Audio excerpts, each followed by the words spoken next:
Bien, entonces propongo que sigamos y pasemos al bloque 2 de lo que algo ya hemos hablado, miramos desde el electorado. ¿Qué desafíos plantean las elecciones internas a las encuestadoras? Y ahí miramos mucho a Eduardo, que además de profesor de esta casa, es director de Factum. ¿Y qué implicancias tiene el hecho de que sean elecciones no obligatorias, de lo que algo ya vemos casi Sí. Este gráfico lo que muestra es la primera dificultad para las encuestas. Nosotros, en las encuestas habitualmente, preguntamos primero si saben cuándo son las elecciones, ¿no? Cuándo son las elecciones internas. Después le preguntamos a la mayoría que no sabe, el 30 de junio son las elecciones internas. ¿Usted piensa ir a votar? Bueno, combinando las dos preguntas, tenemos que el 72% de la población dice que iría a votar. Entonces tendríamos una participación espectacular, pero enseguida decimos, ¿seguro va a ir o es probable que vaya? Bueno, lo seguro que sí voy a ir es el 56%. Ahora, si yo cruzo con la otra pregunta, que es, ¿usted sabe cuándo son las elecciones? ¿Ah? Que el 13% sabe que son el 30 de junio. ¿Ah? Si sumamos, el 47% sabe que son en junio.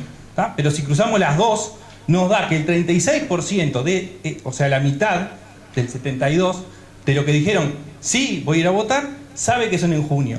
Y de los que dijeron sí, seguro, nos queda el 30%, que sí, seguro va a ir a votar y además sabe que son en junio, ni siquiera el 30 de junio, ¿no? Entonces, primera dificultad, ¿dónde acá es más o menos razonable pensar que la gente va a ir a votar? Y yo creo que estamos acá, ¿no? Es decir, un poco por el comportamiento electoral, el comportamiento que estamos teniendo de participación, donde votó el 57% en el 99, el 50%, después el 46%, después el 37%, bueno, ahora es probable que estemos entre el 30 y el 36% ¿no? Entonces, el primer desafío que tenemos es ¿quién va a ir a votar? ¿Cuántos? Yo voy a agarrar el celular porque me hice un trencito digital. Entonces, primero, ¿quiénes son los que... ¿Cuántos son los que van a ir a votar? Primera incertidumbre. ¿Ah? Segundo, si yo esto lo analizo adentro, es decir, ¿qué perfiles tienen? Claramente hay un perfil de conocimiento de las elecciones que tiene que ver, que es un poco más montevideano, que es un poco más en las mujeres, que es claramente aumenta a medida que aumenta la edad. Sin duda hay una diferenciación por el interés en la política y hay una diferencia por clase social. Cuanto más alta es la clase, más conocimiento se tiene de la fecha. Sin embargo, en la propensión a concurrir hay algunas cosas que se repiten y otras que no. En el interior la propensión a concurrir es mayor que en Montevideo. Sí, la propensión a concurrir aumenta a medida que aumenta la edad. También aumenta la propensión a concurrir a medida que aumenta el interés en la política, pero por clase social no. La propensión a concurrir por clase social, si bien mantiene la misma lógica de que aumenta a medida que aumenta la clase social, en realidad la brecha que existe entre las distintas clases es mucho menor que el grado de conocimiento que se tiene. Entonces, primer desafío es quiénes son los que van a ir a votar. No solamente cuántos, sino quiénes, ¿no? Entonces, cuando es una discusión que tenemos entre los colegas, o sea, cuando una empresa decide presentar los datos solamente entre los que le dicen que van a ir a votar, está presentando más o menos por acá los datos. Nosotros y equipos estamos presentando sobre el total del electorado. ¿Por qué? Porque detrás hay dos elementos centrales. Uno es estadístico, es decir, si yo no filtro a esta gente, en realidad voy a tener una robustez un poco mayor en términos de tamaño de muestra. Y el segundo es que si yo selecciono a estos, en realidad yo no sé si estoy seleccionando bien, porque no sé si son los que hoy me están diciendo que van a ir a votar, pero yo no sé si van a ir a votar. Entonces, ¿cómo yo sé que el sesgo que estoy introduciendo en la proyección o en la estimación de votos no tiene un sesgo que está dando por una declaración a una pregunta? Que es distinto al sesgo que efectivamente se produce y tampoco sé si el sesgo que se produce acá se asemeja o no a los que efectivamente van a ir a votar. No sé si estoy siendo demasiado entreverado, ¿tá? Pero en realidad es eso lo que nos pasa.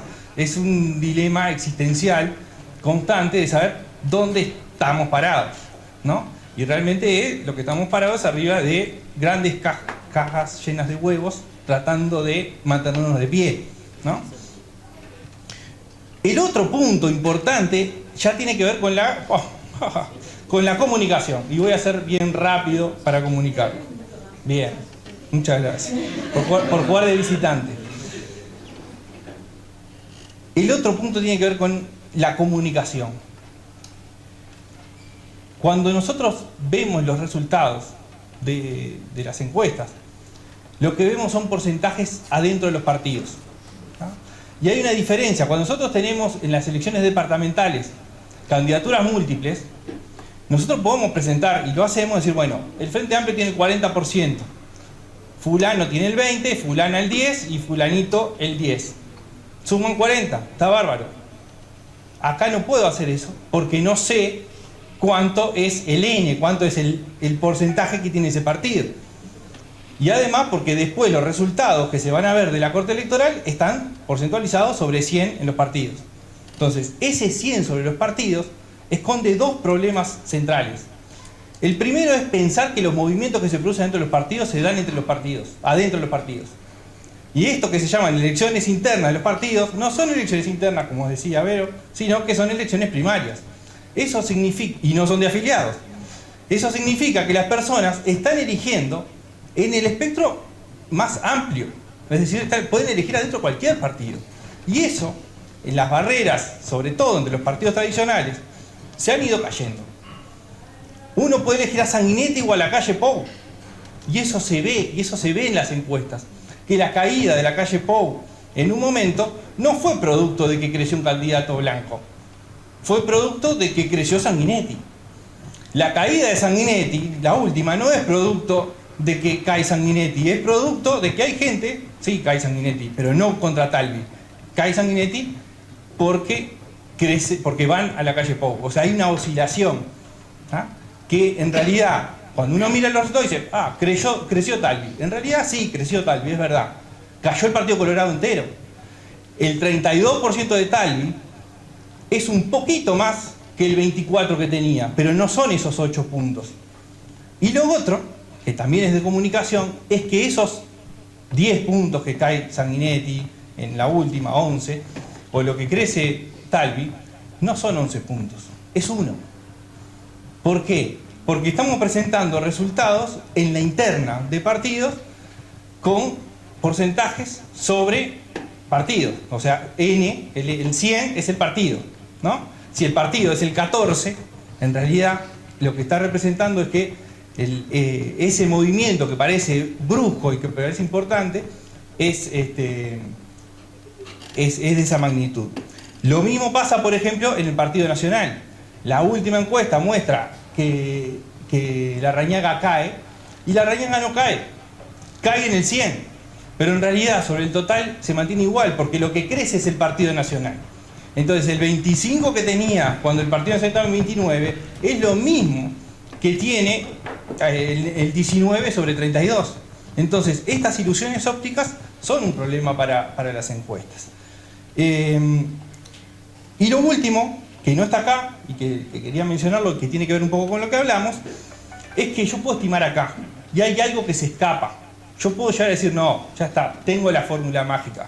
¿Cuánta gente hoy no sabe la fecha y me dice que seguro que no va a ir a votar y termina yendo a votar? Y termina yendo no por decisión personal, ni interés en la política, ni en los candidatos, sino por las estructuras políticas, logísticas, económicas, o como quieran. ¿A cuánta gente mueven?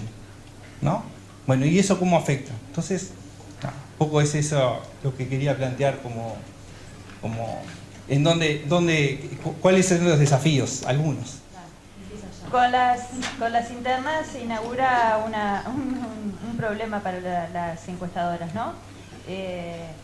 Y no solamente por todos los errores, sesgos que ya hemos charlado muchísimo con la mayoría de ustedes en las clases, sino por esto que planteaba Eduardo, que son los movimientos, los comportamientos que realmente se toman, que la encuesta, además de todo eso, es solamente una foto y recoge estados de opinión que se pueden o no traducir en comportamientos.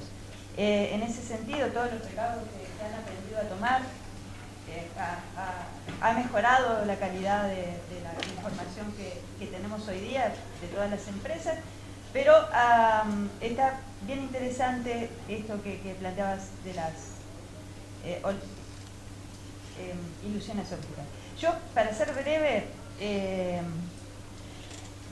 entonces es que el desafío para las empresas es el comportamiento y son las incertidumbres. Después, ¿qué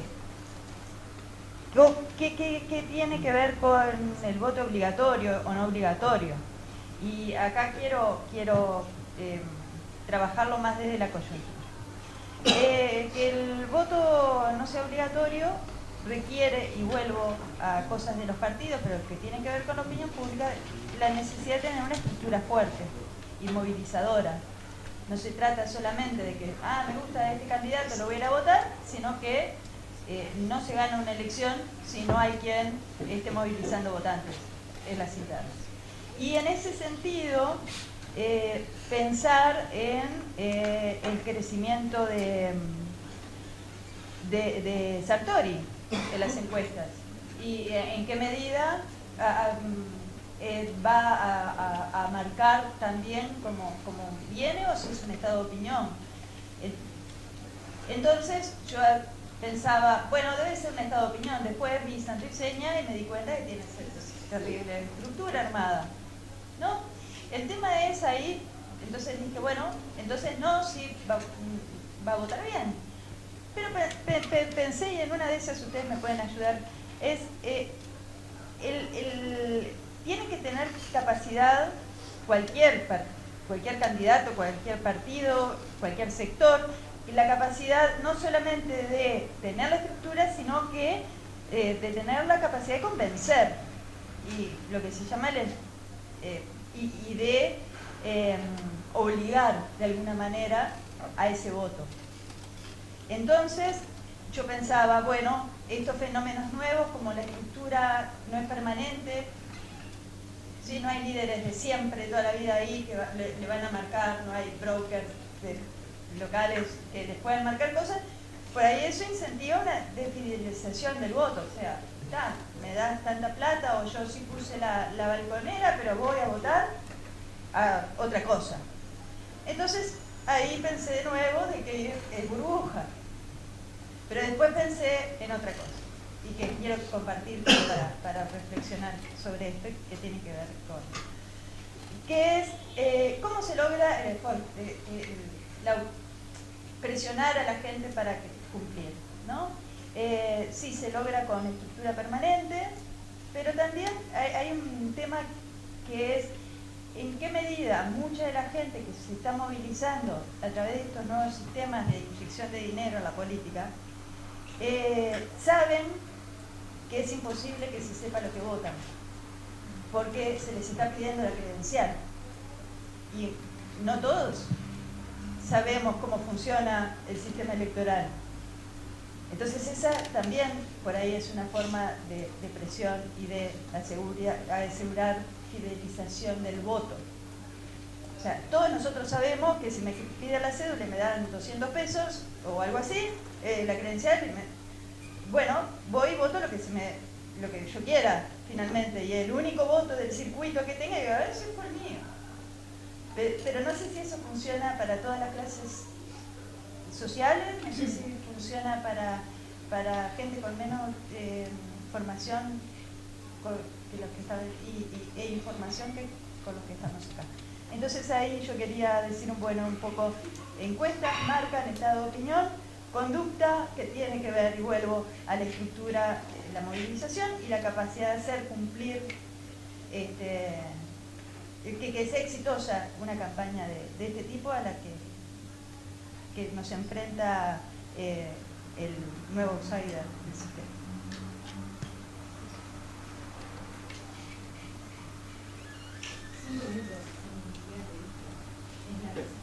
Está llevando mejor el tiempo, Lucía. Bueno, pasamos entonces otra vez al público, preguntas, comentarios. Recuerden que sean cortos.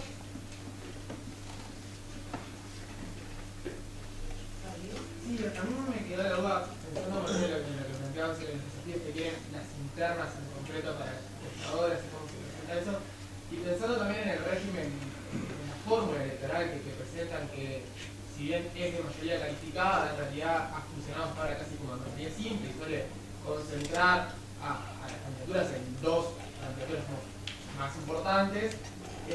Pensar un poco cómo se comporta el voto estratégico, en base a qué información se comporta y cuál es su vínculo con las encuestas. Es decir, cómo impactan las encuestas en la definición del voto estratégico, que parece ser muy relevante en estas elecciones, y cómo se puede, como, no sé, conceptualizar y problematizar ese vínculo, pensando sobre todo también en los desafíos que presentan las internas y la calidad de la información que se genera, que yo creo que la teoría es buena, pero...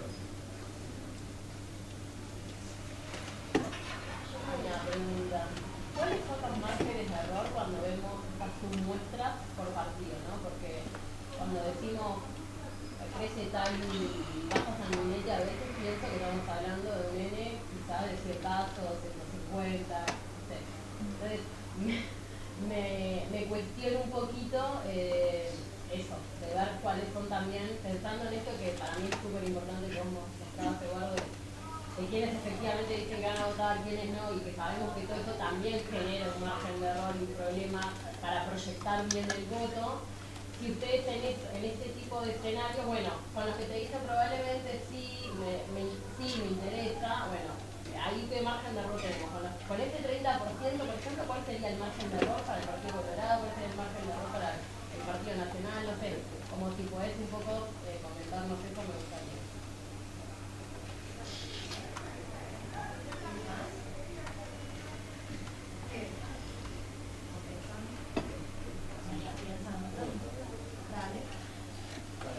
Preguntaba, por ejemplo, hay encuestas en las que, por ejemplo, depende cómo se plantea al partido, por ejemplo, cabildo abierto. No es lo mismo preguntarlo como cabildo abierto a preguntarlo como un cabildo abierto. ¿Qué tanto se da ese cambio? Y puede pasar lo mismo con móvil, o sea, no es lo mismo el partido de la gente, el partido del móvil, de personas. ¿Qué tanto se da ese cambio porcentualmente y a la hora de la persona que pudiera seguro? Vinculado a lo que dice él, me pregunto qué tanto impacto tiene, supongamos, preguntarle al encuestado a quién piensa votar sin darle una gama de candidatos posibles, a preguntarle justamente diciendo a Talvi, Sanguinetti, o sea, todos los precandidatos. ¿Qué impacto tiene eso en los resultados de las encuestas? Yo tengo otra pregunta. Está un poco enganchada en esto que venimos conversando. He visto algunas encuestas y que tienen mucha diferencia en porcentaje, ¿no? Entre un partido u otro. Por ejemplo, he visto el Frente Amplio 40% y otras que le dan 28%. Y mi pregunta es esa, ¿qué puede estar pasando ahí? ¿Es una diferencia metodológica en cómo está elaborada la pregunta? ¿Cada encuestadora trabaja con distintos métodos? Porque me llama la atención cómo es una diferencia tan grande a veces que se va como un margen de error entre una u otras encuestadoras y no sé, capaz que ahí ustedes conversan entre ustedes y dicen, no, que ¿por qué hiciste así? ¿Por qué te veo tan diferente? ¿Cómo lo ven?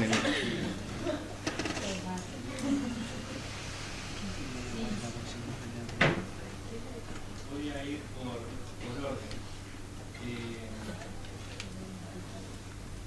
Claramente las encuestas son un insumo más de información para la gente. Y eso ¿sabes en qué se ve? En la percepción de quién gana. Es decir, cuando le preguntamos a la gente quién cree que va a ganar, está, no siempre, pero muchas veces, influido por las encuestas. El Frente Amplio crece en la percepción de triunfo cuando crecen las encuestas anteriores. Pero lo que ha pasado es raro, porque hay veces que crecen en conjunto, es decir, por eso esto es un insumo más. no son solo las encuestas. Hay un clima que hace mejorar la percepción de que el frente puede ganar y se refleja en el voto y se refleja en la percepción. Y hay otros que no. Es decir, por eso creo que hay una incidencia en eso. Esa incidencia también tiene que ver con la interna y el voto estratégico de decisión. Y acá hay dos cosas. Una es una primera idea que puede ser: yo voto al candidato A porque quiero que gane, y cuando veo las encuestas, este gana seguro, y en realidad el que más me gusta es el candidato D. Y ahí cambia el voto. Pero eso tiene otro efecto, que más allá del estratégico es el otro. Como son voluntarias, cuando alguna de las candidaturas está despegada, puede darse un efecto de desestimulación a la concurrencia. Es decir, si va a ganar y está lloviendo, mira el frío que hace, no hay partido de la Copa América, pero podés ver la repetición, o tenés las vacaciones de invierno, tenés que tratar de llevar al cine o lo que sea, bueno, en realidad tenés, si va a ganar, ¿a qué voy a ir? ¿No? Entonces, es maravilloso el calendario electoral. Eso es, o sea, creo que juega, que las encuestas tienen una incidencia, pero la incidencia está dentro de otro conjunto de cosas. ¿No? Bueno, hay discursos, hay peleas, y hay después, digamos, es un sumo más que creo que está bueno que exista. Lo peor que podría pasar es que las encuestas, como pasa en otro lado, se prohíba la difusión y entonces los que tienen, igual la información la va a tener los que la tienen que tener y se genera una distancia mayor entre los informados, que son los que tienen los datos, y el resto que no tiene los datos. Con respecto al margen de error, el margen de error es terrible. O sea, en realidad estamos trabajando con margen de error grandes. Pero a ver, el margen de error es grande. Pero sabemos que el margen de error no es uno.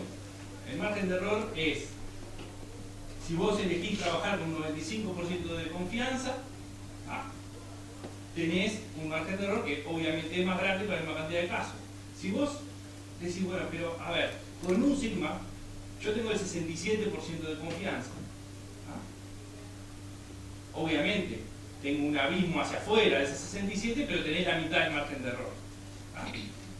El otro punto es que, según el porcentaje que tenga cada candidatura dentro de cada partido, el margen de error es distinto, porque el P por Q no es 0,5, sino que está dimensionado por cuál es el porcentaje que tiene, ¿no? Para poner el ejemplo absurdo que alguna gente lo ha dicho públicamente, si el partido independiente da 3 y el margen de error de la muestra es 3,3, no quiere decir que el partido independiente puede estar entre menos 0,3 y 6,3.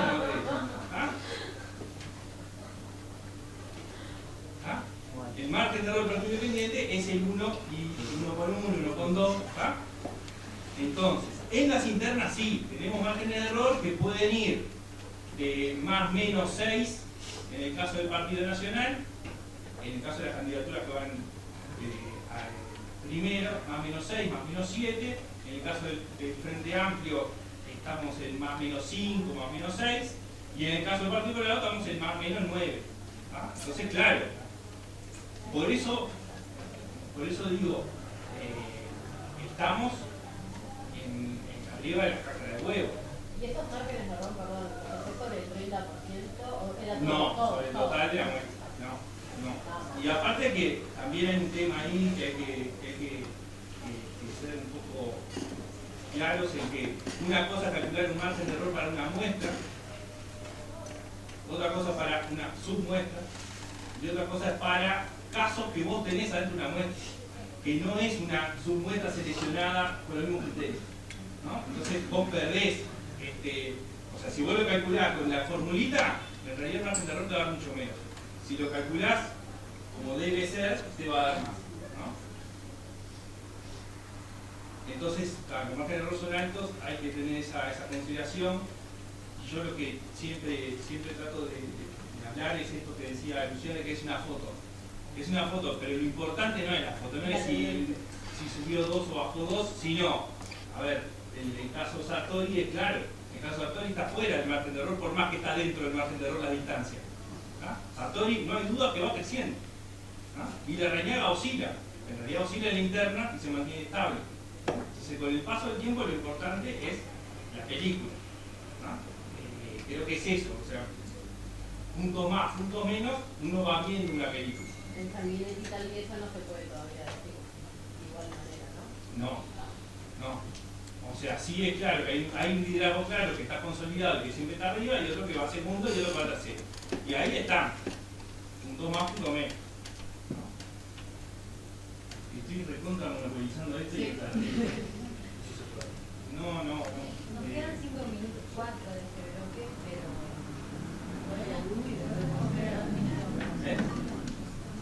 Dejo dos cortitas así.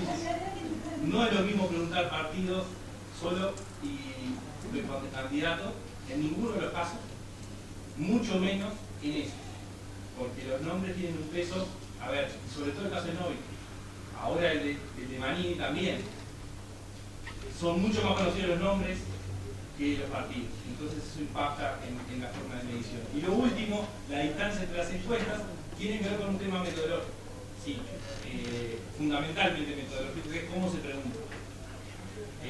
Si uno pregunta en forma abierta, va a tener mucho mayor nivel de no opina. Y lo que hay que decidir teóricamente ahí es si ese no opina yo lo tomo tal como viene, o si a partir de algunas repreguntas o algún procesamiento o una repregunta preguntada 2 veces, si lo que trato es tratar de desenmascarar que ese no opina tiene un voto oculto atrás. Perdón.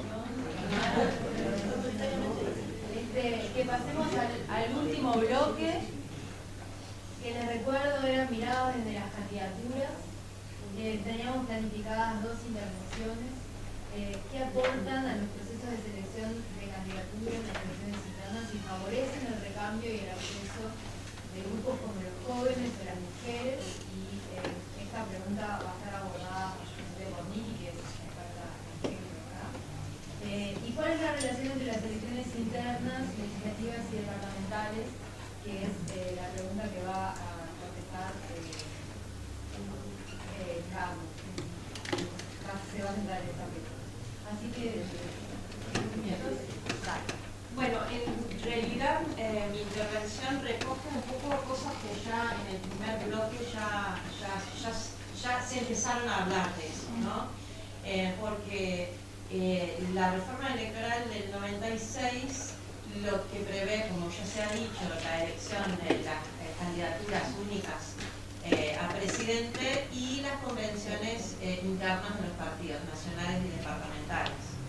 Pero lo que vemos en el uso, a medida que pasa el tiempo, el primer caso es en el 2004, en la Alianza Nacional, se empieza a usar las elecciones a las convenciones nacionales y departamentales para marcar votos. ¿Para qué? Para definir después dónde van a ir los candidatos en las listas a diputados en las elecciones de octubre, en las elecciones nacionales parlamentarias, ¿sí? Este no es una función prevista ni intencional de esta reforma, pero de alguna manera también está en línea con lo que estaba pasando en la región en términos de eso de lo que se ha dicho, la democratización de la interna de los partidos políticos. Acá, cuando se empieza a adoptar esa práctica, ¿no? Alianza Nacional, por ejemplo, acá en Montevideo lo hace desde el 2004, después Uruguay lo hace, es bastante particular, digo, es más común, se ve más comúnmente dentro de los partidos tradicionales, tal vez por esa razón que ya se ha dicho, ¿no? De que son sectores que tienen menos estructuras formales, burocráticas internas. Entonces, por ejemplo, el Partido Socialista elige, sí, arma sus listas con elecciones internas, pero realmente internas, cerradas dentro del partido. Y ya que los sectores de los partidos tradicionales no tienen esas estructuras, capaz que se prestaba más estas elecciones para esa función. Cuando miramos cómo digamos, el discurso que acompaña estas decisiones es el discurso de la democratización de las prácticas de la definición de las candidaturas. Pero, como ya planteó un poco Diego, eso no está tan claro cuán democrático es. Primero, no está tan claro cuán democrático es porque hay factores que inciden en la posibilidad de que un candidato pueda llegar a captar votos, a generar, digamos, una proyección electoral importante en ese nivel, que depende de cuestiones materiales, ¿no? Sobre todo la plata. Entonces ahí ya se establece una desventaja para personas que no tienen acceso a fuentes de financiamiento, que muchas veces es una de las cuestiones que se ha visto con las candidatas mujeres, que no reciben el mismo respaldo en términos de financiamiento. No tiene tampoco, digamos, favorece los que tengan cierta visibilidad ya de por sí dentro de la estructura partidaria. Y si miramos otra vez las mujeres no están en general en los cargos más visibles, no son las principales voceras de los partidos. Y también tiene que ver con el capital político, ¿no? Y ahí funciona mucho el tema de lo que se ha llamado en la literatura los monopolios masculinos de poder. Si miramos, por ejemplo, en la elección del 2009, el lanzamiento de la lista de las elecciones internas de la candidata Sandra Echeverri, lo comparamos con el lanzamiento de la lista de Jorge Gandini, vemos proyecciones muy distintas, ¿no? Larrañaga, el líder de la Alianza Nacional, estaba presente en el lanzamiento de Gandini, no estaba presente en el lanzamiento de Echeverri. Cuando después se decide, ¿no? Cuando después hay... no, perdón, me estoy adelantando ahí con eso. Entonces hay un discurso sobre que este uso de las internas es un uso para democratizar la selección de candidaturas, pero en la práctica no es tan claro. Tenemos otros ejemplos en la región que también son bastante ilustrativos. En México, por ejemplo, cuando se adopta las internas, y acá lo que se ve es un conflicto entre diferentes, digamos, criterios de democratización, ¿no? Cuando en un escenario donde hay elecciones internas y se adopta el mecanismo de la cuota para así asegurar la presencia de mujeres en las listas, empieza a ver como es una disputa entre dos criterios diferentes de qué es democrático, ¿no? Democrático porque dejamos a más personas elegir quiénes van a ir en las listas, o más democrático porque vamos a diversificar más la oferta de candidaturas, es decir, en las listas van a haber gente más variada. ¿Qué pasa en México? En México lo que se decidió el Tribunal Electoral es que los partidos que tenían elecciones internas para definir sus listas no tenían que aplicar la cuota. Y cuando se miraba la realidad, lo que se veía era que había un 70% de casos donde el partido decía que tenía elecciones internas, pero en la realidad era una elección interna sin competición, es decir, había solo una única candidatura, pero ya que el partido decía que era una elección interna, se tomaba como tal. Entonces, eso por un lado. Entonces, la cuestión de las elecciones internas como una forma de democratizar me parece que merece mayor difusión. También me parece que por ese lado, ¿no? En términos de si facilita o no el acceso de, no estoy diciendo de personas de afuera de los partidos, sino de personas dentro de los partidos que no están en las formas tradicionales de armado de las listas, que están dejados afuera, que son excluidos, los jóvenes, las mujeres. Pero también el uso de las internas como forma de seleccionar está un poco contradictorio con lo que es la dimensión principal del concepto de la representación política en el sistema uruguayo, ¿no? La representación política acá en Uruguay está centrado en la representación ideológica, ¿no? Que tiene que ver con compartir ideas o propuestas programáticas con un colectivo claramente identificable por esas ideas, ¿no? Lo que importan son las ideas, los partidos y no las personas.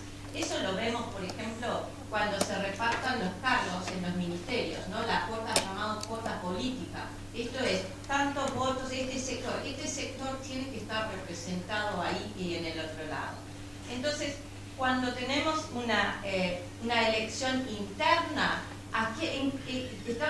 los partidos están depositando en manos de un electorado que en realidad sabe ese electorado quiénes son dentro de los partidos las personas que mejor representan las ideas del partido.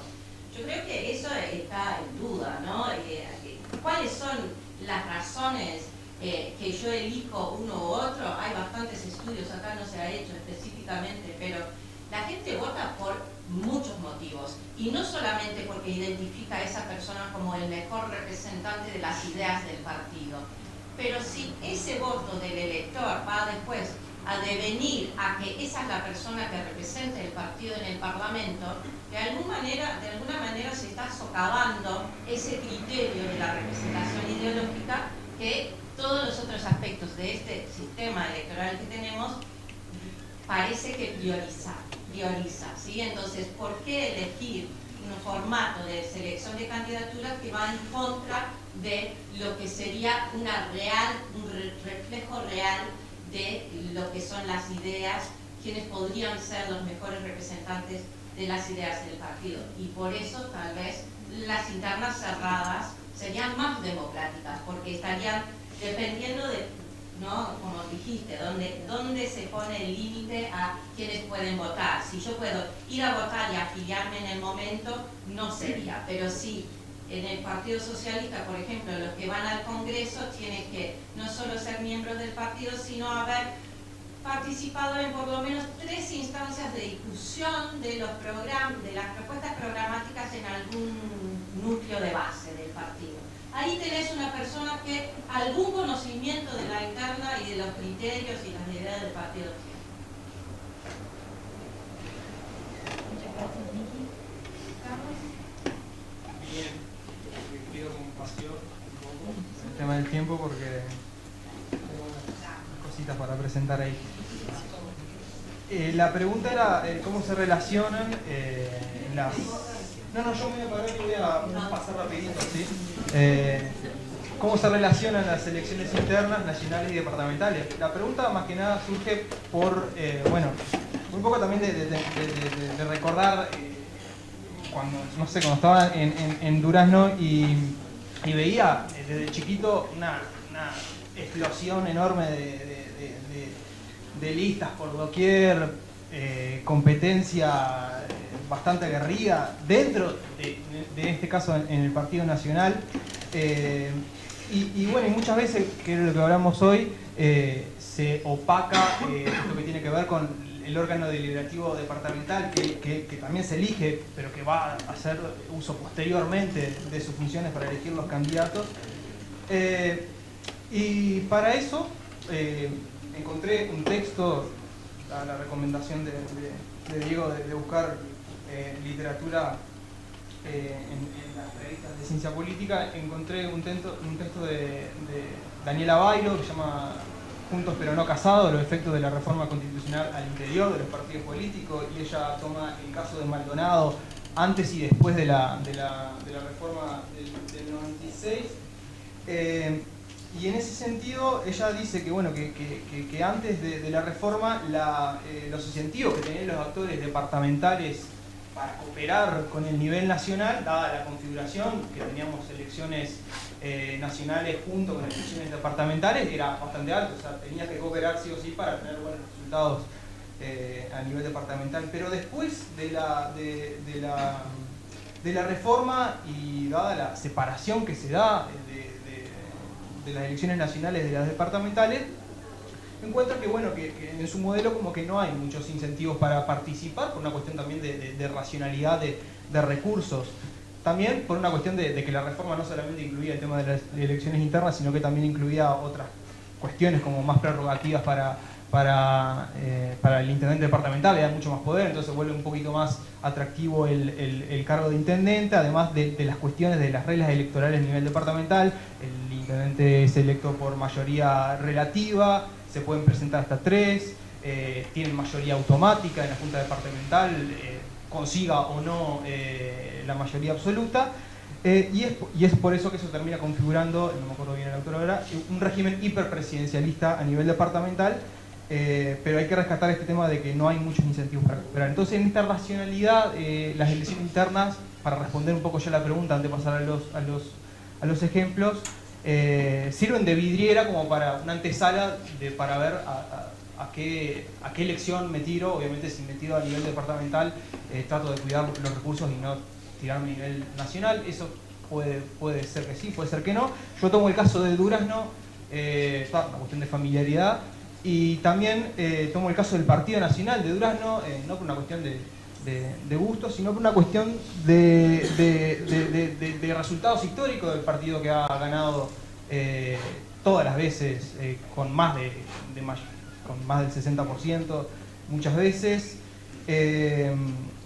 Y bueno, y es también el partido donde se presenta la mayor cantidad de listas a la interna y también a las elecciones departamentales. Por eso voy a mostrarles acá cómo estoy.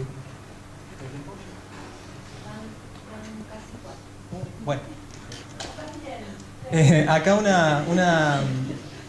un resumen de la cantidad de listas presentadas al órgano deliberativo nacional por parte de los partidos. Vemos no sé si una tendencia, un comportamiento más o menos estable del partido del Frente Amplio y del Partido Colorado. A lo último capaz que no. El Partido Nacional presenta bastantes listas, por esto que les decía. Y a nivel departamental, el Partido Nacional aumenta paulatinamente su cantidad de listas que se presentan a nivel departamental.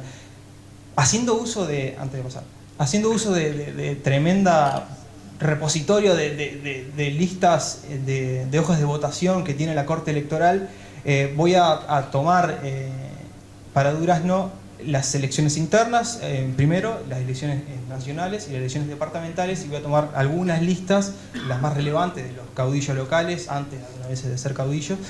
Les voy a presentar la lista 41, la lista de Vidalín, la primera vez que presenta, como que inaugura su lista con las elecciones internas. Otegi, un hombre de partido que siempre presenta su lista aunque tenga pocos votos. Y una lista 11, acá no se ve muy bien, pero este segundo va a ser, después no le voy a spoilear, el candidato a intendente. En las elecciones nacionales de ese año, la primera vez que se presenta Vidalín a unas elecciones nacionales, consigue la banca con la lista 28, una lista que después no se va a repetir más, el formato obviamente del herrerismo. También se presenta Otegi, candidato a diputado, y no se presenta este que habíamos visto por último, Silvio se llamaba. Termina ganando Carmelo Vidalín la banca, y en las elecciones departamentales vemos la lista a la intendencia con los ediles, también Otegi se presenta, y Silvio. Silvio Núñez, creo que se llamaba, ¿sí, no? Silvio Enrique Núñez Guerra. No es muy conocido. En ese momento, yo tenía 5 años, pero... Bueno,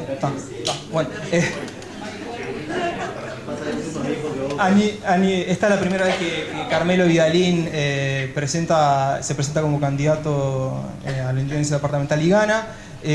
Pasando después a las elecciones de 2004 internas, Vidalín bis vuelve a presentar su lista de las internas. Acá ya vemos algunas incisiones de las listas anteriores. Bruno, un caudillo local, también presenta su lista de las internas. Otegi religiosamente también la presenta. Pero vemos un comportamiento diferente. Carmelo Vidalín no presenta una lista de diputados, puede ser por las expectativas de volver a ganar nuevamente la elección a nivel departamental. Juan José Bruno obtiene la banca, Otegi no. Acordemos que también Durazno reparte 2 bancas, eso también hace que en realidad... ¿Es el mismo Bruno de los No. Creo que no. Y Era completamente lógico. a nivel departamental vemos que vuelve a presentarse Carmelo Vidalín como candidato a intendente y vuelve a ganar, ya con la lista 1 de Bruno apoyándolo, su lista 41 de Carmelo Vidalín también. Y Otegi religiosamente también se presentó otra vez. Y ya pasamos a la última elección, voy hasta 2009 por una cuestión de tiempo también, pero estaría la última, creo que fue más competitiva en ese sentido.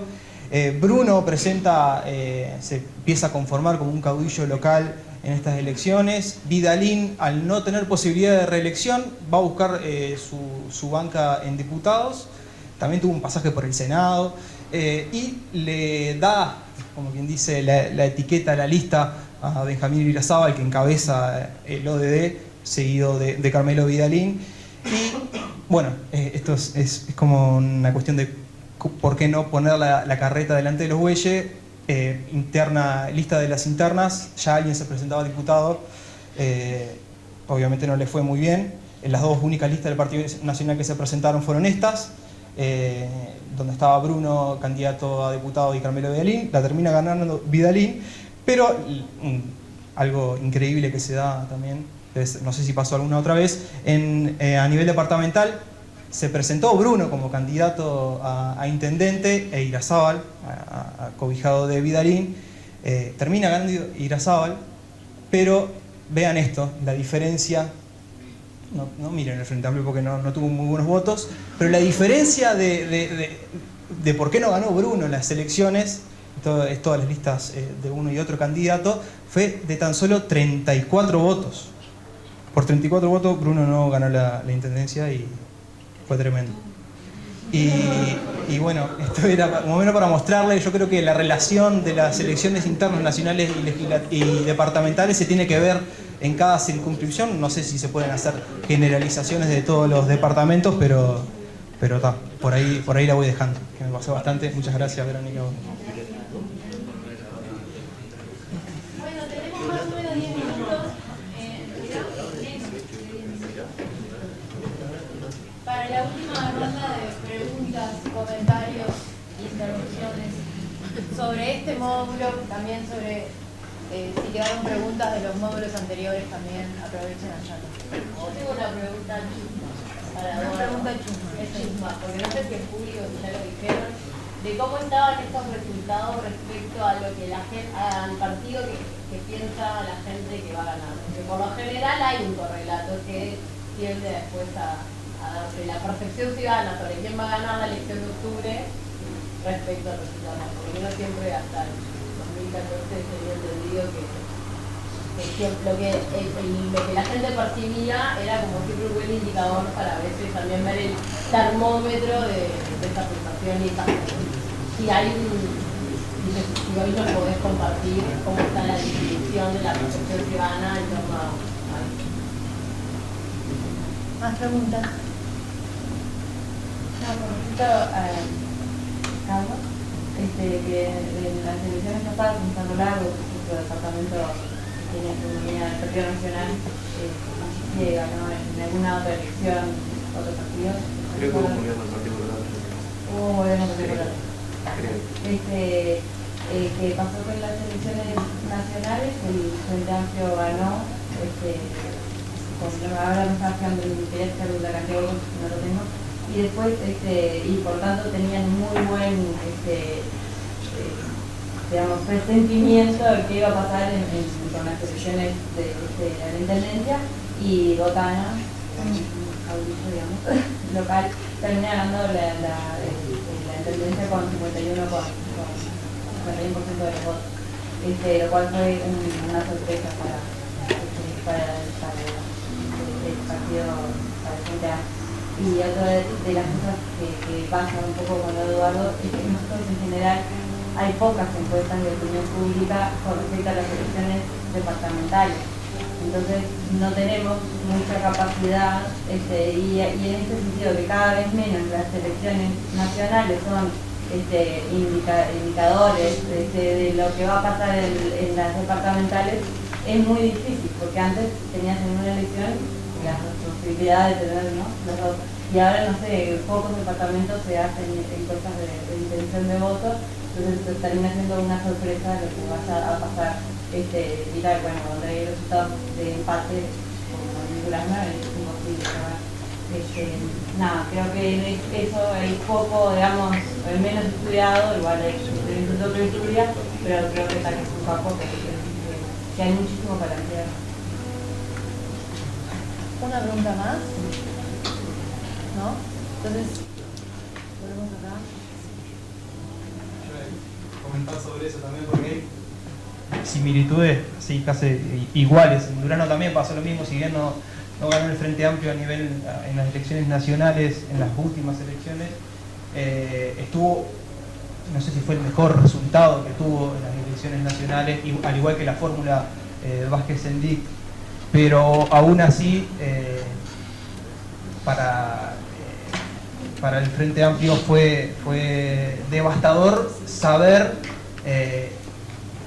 que obtuvo menos votos que los que había obtenido acá, de 1844, de 1939, había obtenido en 2010, en 2015 obtuvo la misma cantidad en porcentaje, y eso demuestra obviamente esta separación que hay entre las elecciones departamentales y nacionales, y cómo también, que muchas veces vemos cómo la gente sabe diferenciar, cómo la gente diferencia y sabe lo que es una gestión departamental de una gestión a nivel nacional o de elegir sus representantes a diputados por otros partidos, y también hay otros casos. El de Rivera también puede ser un caso paradójico, donde el Frente Amplio, si mal no recuerdo, gana las últimas elecciones nacionales, pero sigue estando en la intendencia y por amplias mayorías también ganando las elecciones. O sea, es un caso que se repite, es un caso que sería bueno también profundizar, y también el tema de las encuestas a nivel departamental. En Durazno, si mal no recuerdo, creo que hay una persona que hace encuestas, no sé si no es una empresa, pero es una persona que se encarga de hacer encuestas. No. Hace encuestas. Como no sabía. Yo estaba hablando de Troisi, que es el colega tuyo, sociólogo, que es una de las pocas personas que hace encuestas, pero como que tampoco no se le da mucha relevancia al tema de la encuesta a nivel departamental, porque bueno, se ve que juegan otros incentivos. Por ahí. Yo quería, esto de lo que estaba mostrando Carlos, de cómo se marcan los votos, ¿no?, en las internas para después lanzar las candidaturas, ¿no?, para primero, ¿no?, competir en las nacionales para lanzar las candidaturas. Yo creo que también hay otro, por lo menos en entrevistas que hice en el 2009 a personas en los principales sectores de los principales partidos, me interesaba saber cómo seleccionaban sus candidaturas, y yo me acuerdo que un dirigente del Partido Nacional me dijo, ¿no?, que en realidad las internas y eso de marcar las botas también tenía, era un elemento que facilitaba el armado de la lista del Senado. No de la misma manera como matemática que se usa para algunas listas a diputados, pero él decía que, porque antes, claro, venían los dirigentes locales y decían, bueno, yo te voy a aportar tantos votos, 5.000 votos, yo te voy a aportar tantos votos. Y hasta que en un punto el candidato a nivel nacional dice, bueno, si tengo todos estos votos, entonces todo el parlamento es mío, ¿no? Ocupo todas las bancas, ¿no? Y que eso es un indicador entonces que se usa. El Senado, obviamente, hay otros elementos, hay otros factores que inciden en el armado de la lista, que no es solamente el peso del voto, pero de alguna manera, y ahí, claro, la diferencia entre que no es una elección obligatoria y que después las nacionales sí son obligatorias el voto, hace que cuán bueno es un indicador para, ¿no?, decir, sí, esto me facilita porque sé realmente cuántos votos tiene, pero es tan así. A mí me abre más preguntas las elecciones internas que cerrar cosas, y me parece que hay muchas cosas que podríamos ir investigando. Bueno. tenías una pregunta. No sé si quieres continuar. Sí, ahora no, el último número no me acuerdo. Pero lo que está pasando, a ver, la percepción de triunfo del Frente Amplio aumentó junto con la intención de voto después de la renuncia de Sendí. O sea, y se disparó, creció 10 puntos y cayó 10 puntos la triunfo de los partidos tradicionales en un semestre. Y después volvió a lo que estaba antes, a un empate.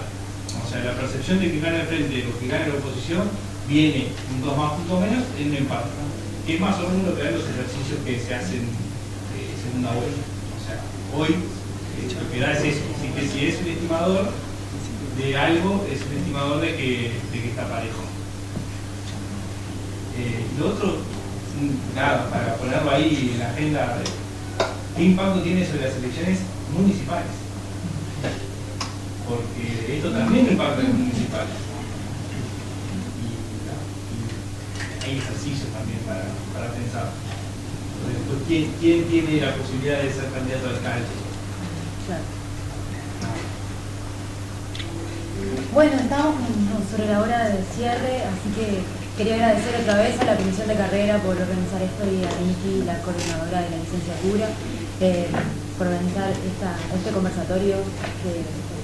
Y gracias por invitarme a moderar, gracias a los panelistas por venir, a ustedes. Y ganó Lucía, ¿no? Gracias. Muchas gracias a todos.